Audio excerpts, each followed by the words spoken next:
Cook చేసుకోవడం కాదు. ఇప్పుడు ఇవన్నీ ఏదైనా ఎనీథింగ్ పర్మిసబుల్గా లిమిటేషన్లో తీసుకుంటే లైఫ్లో ఎటువంటి ఇష్యూస్ రావు. సో ఇది కూడా ఇదే. చాలా మంది వీళ్ళంతా ఎక్కువ శాతం సైకోజెనిక్. ఇక్కడ ఈ ఫస్ట్ నైట్ ఇష్యూస్ అంతా సైకోజెనిక్ వీడియో ఉంటుంది. ఎందుకు అంటే చేయగలుగుతానా నా వల్ల కాదేమో అని వాడు నిజంగానే ఆ టెన్షన్ లోకి వెళ్ళిపోతాడు. వెంటనే ఫ్రెండ్కి ఫోన్ చేస్తాడు, సార్ ఇప్పుడు ఏం చేయాలని. వాడు టాబ్లెట్ చెప్తాడు, వీడు వేసుకుంటాడు, అయినా రాదు. ఎందుకంటే first you are in that kind of stress. నువ్వు ఆ స్ట్రెస్ లా నువ్వు ఎన్ని టాబ్లెట్ వేసుకుంటే ఏం పని చేస్తుంది? నీ మైండ్ ఫ్రీ లేదు, నీకు భయం ఉంది, ఇన్ని ఇష్యూస్ ఉన్నాయి కదా. So always better. Okay, always better. ఇంకోటి సార్, నైట్ షిఫ్ట్ చేస్తే టెస్టోస్టెరాన్ లెవెల్స్ పడిపోతాయా? డెఫినెట్లీ. సింపుల్ లాజిక్ చెప్తా. మన బాడీ సర్కేడియల్ రిథమ్ని ఫాలో చేస్తుంది. అంటే సర్కేడియల్ రిథమ్ అంటే ఏ టైంలో లేస్తాము, ఏ టైంలో పడుకుంటాము, ఏ టైంలో ఆకలి అవుతుంది, ఏ టైంలో మన హార్మోన్స్ రెడీ అవుతాయి. ఇవన్నీ ఒక ప్యాటర్న్ అలవాటు అవుతుంది మన పుట్టుకతోనే. సో ఈ నైట్ డ్యూటీ చేయడం వల్ల మనం ఆ ప్యాటర్న్ ని బ్రేక్ చేస్తున్నాం. అందరు ఏమనుకుంటారు, అరే నైట్ లో నేను వర్క్ చేస్తున్నా, డే అంతా పడుకుంటున్నా. కానీ బాడీకి అది తెలియదు కదా. నీ బాడీకి ఆల్రెడీ అదొకటే ప్యాటర్న్ ఫాలో అవుతుంది. సో దాని సర్కేడియల్ రిథమ్ డిస్టర్బ్ అయిపోతుంది. Your brain is getting rest. నువ్వు మార్నింగ్ 6 వరకు వర్క్ చేసినావు, 7 నుంచి మధ్యాహ్నం 3 వరకు పడుకున్నావు. Your brain has got rest. కానీ టెస్టోస్టెరాన్ లాంటి హార్మోన్స్ నైట్ సమ్వేర్ అరౌండ్ 11 నుంచి మార్నింగ్ 4 to 5 మధ్యలో ప్రొడక్షన్ స్టార్ట్ అవుతుంది. అందుకే మార్నింగ్ ఎరెక్షన్స్ మెయిన్ రీజన్ ఏంటంటే మన టెస్టోస్టెరాన్ ఆ టైంలో మన బాడీలో హై లెవెల్లో ఉంది. దట్ ఈస్ ద రీజన్ మనకి మార్నింగ్ వుడ్ అనేది కామన్. ఒకవేళ వస్తలేదు అనుకోండి, సింపుల్ లాజిక్, మనకి ఎరెక్షన్స్ మార్నింగ్ లేవగానే ఎరెక్షన్స్ హార్డ్గా లేవు అంటే ఇట్ ఈస్ యువర్ టెస్టోస్టెరాన్ తగ్గుతుంది. సో మనం యాక్టివ్ అవ్వాలి. యాక్టివ్ ఎట్లా? సన్లైట్ లో రావాలి, జిమ్ చేయగలిగితే జిమ్ చేయాలి. అదర్వైజ్ మన టెస్టోస్టెరాన్ బూస్ట్ కాదు. మెల్లిగా they go into severe deficiency and it will effect their sexual life. Complete గా సెక్స్ లైఫ్ దెబ్బతింటుంది. సో ఖచ్చితంగా అది మైండ్ లో పెట్టుకోవాలి. నేను సాఫ్ట్వేర్ వాళ్ళకి అదే చెప్తా, అరే మీరు ప్రెగ్నెన్సీ ప్లాన్ చేసే వాళ్ళు మీ కంపెనీస్ కి నేను సపరేట్ లెటర్ ఏమన్నా కూడా ఇస్తా. ఎందుకంటే మనకి ఇట్ ఈస్ సైంటిఫికలీ ప్రూవెన్. మీరు ఆ టైంలో యాక్టివ్ ఉంటే స్పర్మ్ కౌంట్ పైన ఎఫెక్ట్ పడే ఛాన్సెస్ ఉన్నాయి. చాలా మంది చెప్తారు, సార్ మా అమెరికన్ క్లయింట్స్ ఉన్నారు, చాలా అమెరికన్ క్లయింట్స్ ఉన్నారు. బాబు నీకు అమెరికన్ క్లయింట్స్ నేను వెళ్ళను కూడా, నేను వర్క్ ఎప్పుడు ఖరాబ్ చేసుకోని చెప్పను. కానీ ఇప్పుడు మీరు ఒక్కరా వర్క్ చేయకపోతే వర్క్ ఆగిపోదు. మీకు జీతం కరెక్టే. సో మీ ఎవరైతే హెడ్ ఉన్నారో వాళ్ళకి రిక్వెస్ట్ చేసుకోండి, ప్రెగ్నెన్సీ ప్లాన్ చేస్తున్నాం, డాక్టర్ గారు ఈ టైంలో అవాయిడ్ చేయమన్నారు.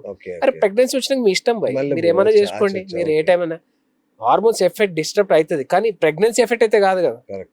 సో అది చాలా important. Mind night shift only అమ్మాయిలు వేయాలని ఉద్యమం చేయాలి. సెక్స్ ఎప్పుడు చేస్తారు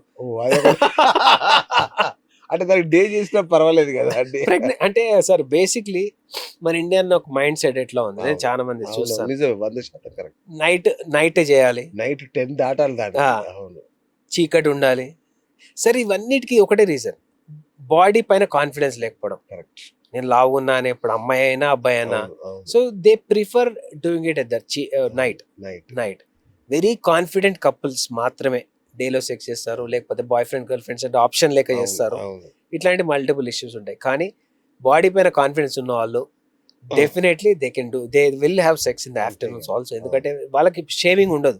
అంటే నాకు బాడీ ఏమో చూస్తే వాళ్ళు ఏమైనా అనుకుంటారు అనే ఫీలింగ్ ఉండదు కాబట్టి. కానీ చాలా రూమ్ లో అద్దాలు కూడా పెట్టుకుంటారు పైన. డిఫరెంట్ టాకీ పీపుల్ ఉంటారు, అది కూడా ఉంటారు. అట్లాంటి పీపుల్ కూడా చూస్తాను.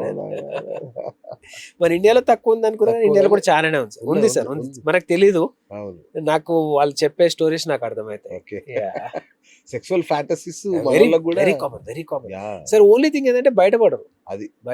ఆ 4 గోడల మధ్య జరిగే విషయాల్ని ఎక్కువ చర్చించుకోరు కాబట్టి. డెఫినెట్లీ. సార్ ఇంకొకటి, 30 ఏళ్ళకే బీపీ షుగర్లు వచ్చేస్తాయి సార్. మరి షుగర్ వస్తే ఇంకా లైంగిక జీవితం కథమా? అంటే అట్లేం ఉండదు sir. Basically your sugars are under control. HbA1c అనేది ఒక 7 లోపట్లో ఉంటే జనరల్లీ ఎరెక్షన్ ప్రాబ్లమ్స్ కి సంబంధం ఉండదు. ఎప్పుడైనా మనకి పెరిఫరల్ న్యూరోపతి కానీ, నెఫ్రోపతి కానీ, రెటినోపతి కానీ, ఇట్లాంటి మనకి ఐస్ కి కానీ, కిడ్నీస్ కానీ, లెగ్స్ కి, ఇవన్నీ న్యూరో ప్రాబ్లమ్ అన్కంట్రోల్ డయాబెటీస్ లో వస్తుంది. ఇలా కంట్రోల్లో లేక, బాడీ షుగర్స్ కంట్రోల్ లేక, అదేంది పెరిఫరల్ వెజల్స్ లో ఫిల్అప్ అయిపోయి, సో దానివల్ల వస్తుంది తప్ప యంగ్ చాప్స్లలో వచ్చే ఛాన్సెస్ తక్కువనే. అవునా? సో కానీ చాలా మంది అంటారు సార్ డయాబెటీస్ నుంచి దాని వల్ల వచ్చింది. ఇది కూడా సైకలాజికల్ మళ్ళీ అయి ఉండొచ్చు. 100%, 100%. అందరు చెప్తారు కదా Ah, diabetes but more than 50% కేసెస్లలో diabetes is not the main culprit. నా వరకు నన్ను అడిగితే డయాబెటీస్ అనేది 50% కేసెస్లలో అదే మెయిన్ రీజన్ అయితే కాదు. Okay okay. వేరే మల్టిపుల్, ఇప్పుడు జనరల్ ఆర్టిరియల్ ఇన్సఫిషియన్సీకి ఇట్లాంటి రీజన్స్ కూడా ఉంటాయి. లిపిడ్స్ అంటే ఇప్పుడు మనకి కొలెస్ట్రాల్ లెవెల్స్ కంట్రోల్ లేకపోయినా వస్తుంది ఈ ప్రాబ్లమ్స్. ఓకే. థైరాయిడ్ ప్రాబ్లమ్స్ ఉన్నా వస్తుంది. సో బేసిక్లీ ఏ పేషెంట్కైనా మేము సెక్స్ హార్మోన్స్తో పాటు ఈ 3 టెస్ట్ కూడా చేస్తాం. Sugar test, thyroid test, cholesterol test. ఇవి 3 ఆల్టరేషన్ ఉన్నా కానీ, ఇవన్నీ నార్మల్ ఉన్నా కానీ ప్రాబ్లమ్స్ రావచ్చు. ఓకే. సో దాన్ని కూడా కంట్రోల్ చేస్తాం. సూపర్. సో అన్ని కంప్లీట్గా సెట్, అంటే ఏంటి ఇష్యూ ఏంటి ఆన్సర్ అది ఖచ్చితంగా చూసుకుంటాం.